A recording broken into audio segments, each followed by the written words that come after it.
आप एक new soul हैं, यंग सोल हैं, या आप एक ओल्ड सोल हैं। आप बोलोगे मैम ये कैसे पता चलेगा? बहुत से तरीके हैं समझने के। कुछ तरीके बहुत टेक्निकल हैं और कुछ तरीके बड़े सिंपलिस्टिक हैं। और मैं एज अ साइंस टीचर या साइंस स्टूडेंट हमेशा कोशिश करती हूँ आपको सिंपल से सिंपल तरीकों से अवगत कराने की, ताकि आपको क्लैरिटी मिल जाए। प्लस ऑब्वियसली साइंटिफिकली हम बात करते हैं, ऑब्वियसली डेस्टिनी नंबर से और बहुत सारे नंबर से बहुत सारी चीजों के बारे में पता चलता है, जिसमें से कि एक नंबर है नंबर 9, जिसकी हम बात करते हैं एज डेस्टिनी नंबर 9 या एज बर्थ नंबर 9। तो ऐसे लोगों को मैं कहती हूँ ओह आप तो ओल्ड सोल है। तो ये एक तरीका हो गया।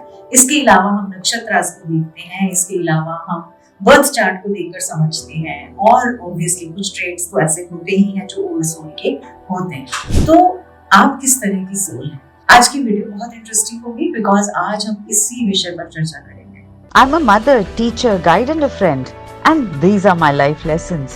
I'm Dr. Neeti Kaushik and welcome to my channel Nitty Gritty with Dr. Neeti Kaushik. Namaste. Welcome to Nitty Gritty with Dr. Neeti Kaushik and thank you so much for this beautiful abundant family. ये topic मेरे दिल के बड़ा करीब topic है और मुझे इस टॉपिक पे बहुत अरसे से था कि मुझे बात करनी है। जस्ट अभी एक सीरीज खत्म हुई और लगा कि चलो अब तो कम से कम इसमें बात कर ही जाए। Another thing before I begin with this video, मैं एक बात और कहना चाहूंगी। मैं आप हर एक इंसान को जो ये वीडियो देख रहा है उसको थैंक यू बोलना चाहती हूँ। जानते हैं क्यों?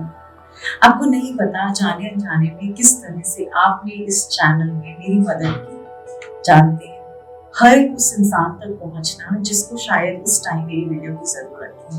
तो आपने जब भी उस वीडियो को शेयर किया या आपने सब्सक्राइब किया इस चैनल को, या जब भी आपने किसी भी कंटेंट में किसी के साथ भी जुड़े, जहां आपने कमेंट किया, फ्रेंड्स के साथ, फैमिली के साथ कहीं भी शेयर किया, तो उसका मतलब क्या है? आपको पता है उस इंसान को इसकी जरूरत है और मुझे उसकी मदद करनी चाहिए। एंड ऑफ द डे जब हम सब मिलकर किसी ना किसी की मदद करने के लिए जुड़ते हैं, तो ऐसे में बहुत ऑब्वियस है कि हम दुनिया बदल रहे हैं, हम चेंज ला रहे हैं और हम हैप्पी वाला चेंज ला रहे हैं। हम हर इंसान को बेटर होते हुए देखना चाहते हैं। तो उन सब चीजों के लिए तहे दिल से आभार और शुक्रिया। चलिए जी अब वीडियो से आगे बढ़ते हैं। सबसे पहले कि अगर आप ओल्ड सोल, जैसे तो मैंने पहली बात करी नंबर 9 की बात की कि एज 9 आपका बर्थ या डेस्टिनी नंबर है, तो क्लैरिटी है जी आप old soul. Second important thing, अब मैं कुछ 10 ऐसे ट्रेट्स की बात करूंगी जहां से आपको समझ में आने लगेगा। एज एन ओल्ड सोल आपको सबसे ज्यादा सुकून जानते कब मिलता है? जब आप अपने साथ समय बिताते हैं। मतलब आप दिन भर में कितना बिजी हो जाएं, कितना कुछ भी कर लिए, सबके लिए, घर के लिए, दुनिया के लिए, ऑफिस के लिए, काम के लिए, as a mother, as a grandmother, as anything, but जो आप सिर्फ सुकून के अपने साथ वाले पल, भले ही वो 15 मिनट, भले ही आधा घंटा हो, भले ही 1 घंटा हो, और वो जो पल आप अपने साथ बिताते हैं उसमें आपको सुकून मिलता है, आप वाकई में ओल्ड सोल। दूसरी चीज, आप हमेशा बड़ा सोचते हो। आप छोटी छोटी बातों में, छोटे छोटे लोगों में, छोटी छोटी चीजों में, मतलब छोटी बातें होती है ना, क्या हुई छोटी बातें? अरे उसने मेरी सुनी नहीं, अरे उसने उसको ज्यादा दे दिया, मुझे कम दे दिया, अरे उसको ऐसा हो गया, वैसा हो गया। मतलब जब हमारी सोच सिर्फ इसी बात को लेकर सोचती है कि उसके साथ क्या हुआ और मेरे साथ क्या हुआ, उसकी परिस्थिति ऐसी है और मेरी परिस्थिति ऐसी है, तब तक हम कहते हैं ना एक नॉर्मल ह्यूमन बीइंग की तरह जीते रहते हैं, क्योंकि हमें उसी में मजा आता है। लेकिन अगर आप ओल्ड सोल हो तो आप बड़ा सोचो कि अच्छा चलो बहुत से एनिमल्स यहाँ ऐसे घूमते हैं, इनके लिए कुछ कर दूं, या अच्छा प्लांट्स के लिए कुछ कर दूं, अच्छा बुजुर्ग वालों के लिए कुछ कर दूं, अच्छा बच्चों के लिए कुछ कर दूं। मतलब आप मासेस में बड़े बड़े, मतलब बहुत सारे लोगों के लिए बहुत सारी बड़ी बातें, तो आपको वो छोटी बातें जो है ना वो अर्थ नहीं करती, वो चुभती नहीं है और आप उनको इग्नोर करके आगे चले जाओ। थर्ड साइन, आप एजलेस, मतलब एज आपके लिए नंबर है और आपको फर्क भी नहीं पड़ता, क्योंकि आपका दिल भी बच्चे के समान है, निश्चल प्यार वाला। मतलब छोटी सी बात में बच्चे जैसे खुश हो जाना, छोटी सी चीज से बहुत ही हैप्पी हो जाना, और उसी के साथ साथ बहुत सारी विजडम भी भरी हुई है, बहुत सारी समझ भी है, बहुत सारी चीजों का ज्ञान भी और बहुत सारी समझ भी है। तो ये है थर्ड रीजन। अब मैं आती हूँ चौथी चीज, वो है ऑथेंटिक और ट्रूथफुल। मतलब आप बनावटी चीजों में बिलीव नहीं करते हो, आप सच्ची बातें, सच्चाई का हमेशा साथ दोगे। आपके लिए सच्चाई ज्यादा इम्पोर्टेंट है आपके लिए ऑथेंटिसिटी ज्यादा इंपॉर्टेंट है और आपको कहीं पे भी ऐसा लगेगा कि ये बनावटी है या ये सिर्फ वो कहते हैं ना पॉलिश वाला गोल्ड है, तो आप ऐसे लोगों से या ऐसी चीजों से अपने आप को अपने आप ही अलग करते चले जाओगे या आपके रास्ते खुद ही अलग हो जाएंगे, उनके साथ आप ज्यादा समय बिता ही नहीं पाओगे। नेक्स्ट इम्पॉर्टेंट है कि आप एक इंट्रोवर्ट, आप बहुत एक्सट्रोवर्ट नहीं।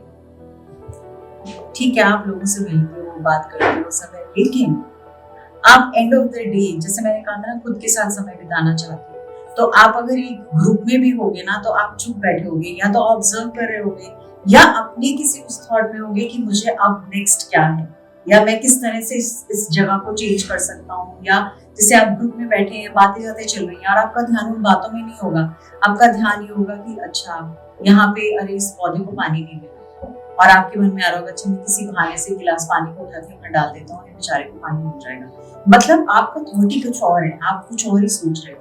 और आप दूसरी चीज, आप बहुत सारे लोगों के साथ बड़े मिलजुल कर, या बहुत सारे एक्सट्रोवर्ट होते हैं ना जो जल्दी से फ्रेंड्स बना लिए, लोग बना लिए, मिलना जुलना कर लिया, आप उन सब चीजों से कतराते हो क्योंकि आपको समझ आती है कि आपको अपनी एनर्जी को प्रोटेक्ट करना है, आपको अपनी एनर्जी को अपने पास रखना है, उस एनर्जी से आपको बहुत सारी और चीजें करनी है, तो इसलिए आप इंट्रोवर्ट रहना पसंद करते हैं। नेक्स्ट इंपॉर्टेंट पॉइंट, आप एक हीलिंग एनर्जी कैरी करते हो। आपने देखा होगा ना, जैसे फूल एक हीलिंग का काम करते हैं, आप देखोगे उसमें मक्खी आएंगी, स्पेसिफिकली मधुमक्खी आएंगी, नेक्टर लेंगी, चली जाएंगी। हम फ्लावर्स को देखते हैं, हम हील हो जाते हैं।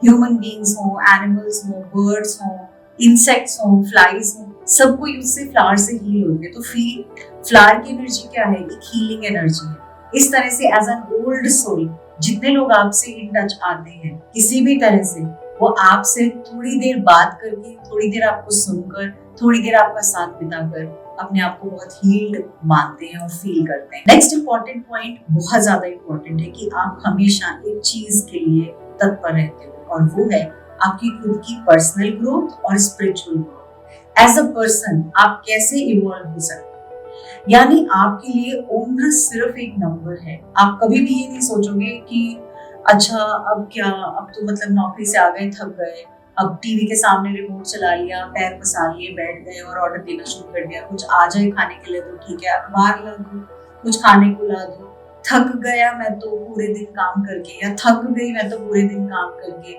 और उसके बाद खाना पिया, खाना खाया और टीवी देखा, बंद किया, सो गए। मसालेदार खबरें क्या है वो देखी, सो गए। मतलब इसके अलावा आपकी दुनिया, काम, घर, बच्चे, या even as a homemaker, फला रिश्तेदार, ढमकाना रिश्तेदार, ये सब, इन सब की बातों के साथ ही हम एंड ऑफ द डे कर लेते हैं। लेकिन अगर आप स्पिरिचुअली हाई हैं, अगर आप ओल्ड सोल हैं, तो आप हमेशा देखेंगे कि अच्छा अब मैं और ऐसा क्या करूं जिसकी बदौलत मेरी ग्रोथ हो पाए, मतलब मैं और क्या नया सीखूं, मैं कोई नई स्पिरिचुअल प्रैक्टिस सीखूं, चलो मैं मेडिटेशन सीख लेता हूँ, चलो मैं प्राणिक हीलिंग सीख लेती हूँ, चलो मैं कुछ ऐसा सीखती हूँ जिससे मेरी स्पिरिचुअल ग्रोथ भी होने लगेगी और मुझे ऐसा लगने लगेगा कि हाँ वाकई में मजा आने लगा। और फिर ऐसे में आपके लिए मैनिफेस्टेशन वो जर्नी नहीं होती, फिर वो चीजें अपने आप ऑटोमेटिकली, कहते हैं ना जैसे मोहरे हैं, वो अपने आप ही रखते चले जाते हैं और वो होते चले जाते हैं। Next important point, very very important, आप जिसे कहते हैं ना होम सिकनेस होती है ना, जब हम घर से बाहर होते हैं तो हम होम सिक फील करते हैं, मतलब घर की बहुत याद आती है, बच्चे अक्सर होम सिक फील करते हैं। आप होम सिक फील करते हो हायर रेलम्स के लिए। आपके लिए हायर रेलम्स क्या है?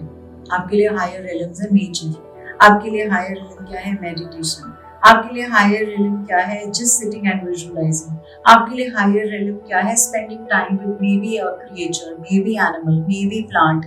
आपका हायर रेलम क्या है? जहां इंसान नहीं है लेकिन आप हो और वो यूनिवर्स की दी हुई चीजें हैं, वो आपका रेलम है और वो आपका हायर रेलम है। तो जब आप डिस्कनेक्ट होते हो उस हायर रेलम से, आपको बहुत रेस्टलेसनेस होने लगती है और आपको लगता है नहीं मुझे चाहिए।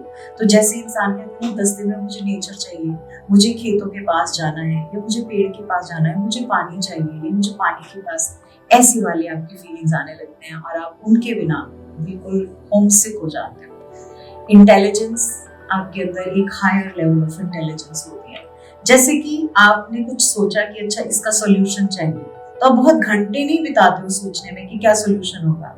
आप आंख बंद करते हो और आप ऐसे फील करते हो जैसे डाउनलोड्स, आपको आंसर्स मिल रहे हैं। अब वो चाहे आंसर्स आपके सामने आ रहे हो, चाहे किसी प्रिंट फॉर्म में आ रहे हो, चाहे आपको कोई फीलर आ रहे हो, चाहे गाने का कोई कहते हैं ना एक दो लाइंस आ रही है उससे समझ में आ जाए, बट आपको ये समझ में जरूर आ जाता है कि हाँ, आपकी इंटेलिजेंस डेफिनेटली एक नॉर्मल इंसान से ऊपर है और आपका आंसर्स कोई और ही सोर्स है जो आपको आंसर्स दे रहा है, जो आपकी इंट्यूशन इतनी स्ट्रांग बनाए हुए है।